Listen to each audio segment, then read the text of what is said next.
Pride and Prejudice, Chapter 2. Mr. Bennet was among the earliest of those who waited on Mr. Bingley.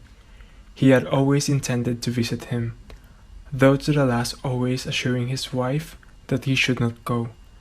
Until the evening after the visit was paid, she had no knowledge of it. It was then disclosed in the following manner. Observing his daughter employed in trimming a hat, he suddenly addressed her with, "I hope Mr. Bingley will like it, Lizzie." "We are not in a way to know what Mr. Bingley likes," said her mother resentfully, "since we are not to visit." "But you forget, mamma," said Elizabeth, "that we shall meet him at the assemblies, and that Mrs. Long has promised to introduce him."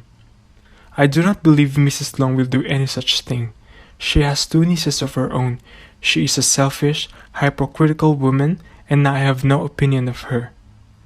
"No more have I," said Mr. Bennet, "and I am glad to find that you do not depend on her serving you." Mrs. Bennet deigned not to make any reply, but unable to contain herself, began scolding one of her daughters. "Don't keep coughing so, Kitty, for heaven's sake! Have a little compassion on my nerves, you tear them to pieces." "Kitty has no discretion in her coughs," said her father. "She times them ill." "I do not cough for my own amusement," replied Kitty fretfully. "When is your next ball to be, Lizzie?" "Tomorrow fortnight." "Aye, so it is," cried her mother, "and Mrs. Long does not come back till the day before, so it will be impossible for her to introduce him, for she will not know him herself. Then, my dear, you may have the advantage of your friends, and introduce Mr. Bingley to her." "Impossible, Mr. Bennet, impossible.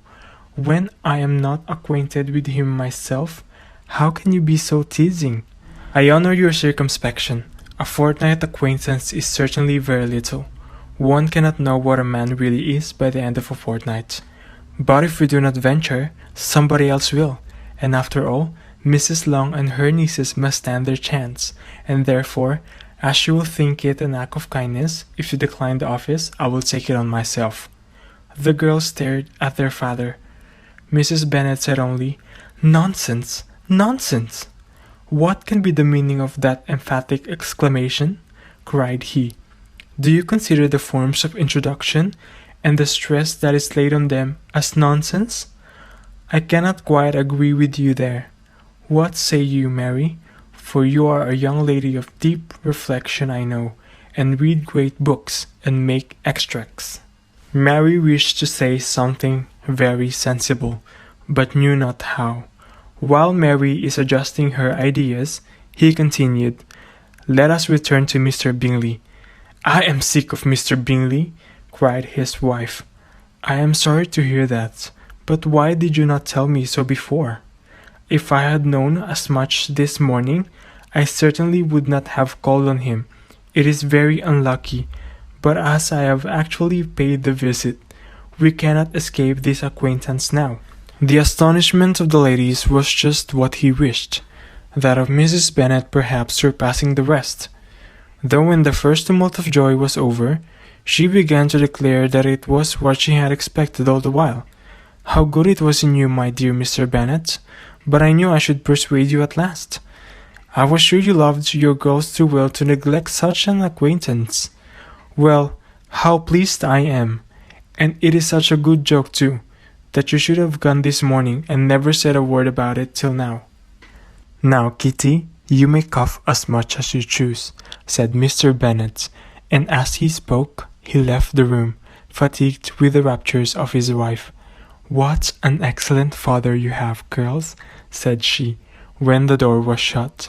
"I do not know how you will ever make him amends for his kindness, or me either, for that matter. At our time of life, it is not so pleasant, I can tell you, to be making new acquaintance every day. But for your sakes, we would do anything.